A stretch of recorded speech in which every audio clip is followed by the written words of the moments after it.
السلام علیکم ورحمت الله وبرکاته. زیشان احمد یم. امید لرم څومره ملګري دي خبرې ته ژوند په مزو سره وي. یو نوی ویډیو مخې ته راغله او ډېر زیات د پوسټ چې کوم ډېر زیات وایرل کېږي. یو طرف نه ډېر زیات قهر هم راغی چې یا الله پاکه په دې ملک کې زموږ چې ریاست مثال خو د موري او زموږ په اسلامي جمهوریت پاکستان کې روان څه دي او دا ملک آزاد شوی دی د کلمې په نوم باندې. سړی چې مسلمان یو په زړه کې احساس لري نو دې خبرو احساس به ورسره وي چې خدای پاکه روان څه دي.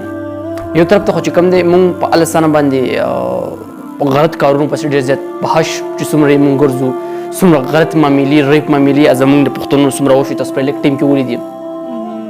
اوس د هغې نه پس چې کوم دی د بجلیګر مولوي صاحب یو خبره کړې الله دې قبر د حالتونه ډک کړي چې ډېر زیات روان وخت چې کوم دی زموږ ناروا چې کوم نسل دی د نارینه دی سړي چې دا به ټول ډماني لکه مونږ په شان هلکان یې دی چې مطلب دا به روان چې کوم دی ټول ډماني ښځې به ډمي. نو دا قسم مې دی په خدای دا خبره ټول حقیقت وخته.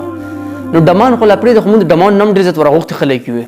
اوس په تاسو وایي چې دا قهر پسې قهر په دې باندې راځي چې د نجم سیټي چې کوم دی زوی پاکستان سابقه چې کوم چیرمن پاتې شوی د پی سی بي علي سیټي چې کوم دی د هغوی خدای خبر چې سلمان توري څه شی کزن دی خپلې دی اشنا خبره ورپاکه ولا مو وایي زبردست واده یې ورسره وکړو.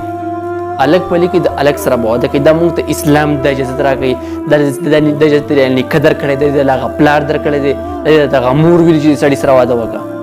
دا په کوم قانون کې دی چې ته د الګ سره د الګ واده کوم؟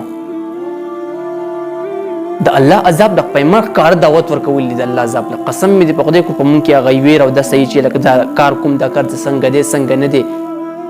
اسلام مل عزت درکوي په ما باندې معاشره سوی په ما باندې سوسایټي سوی خلک لا پتن درکه تر اسلام عزت درکوي.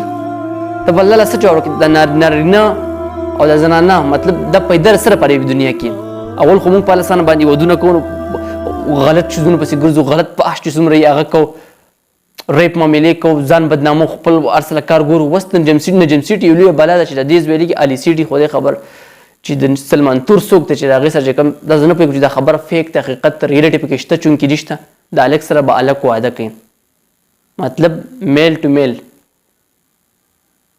دا کوم سیسټم شو یار؟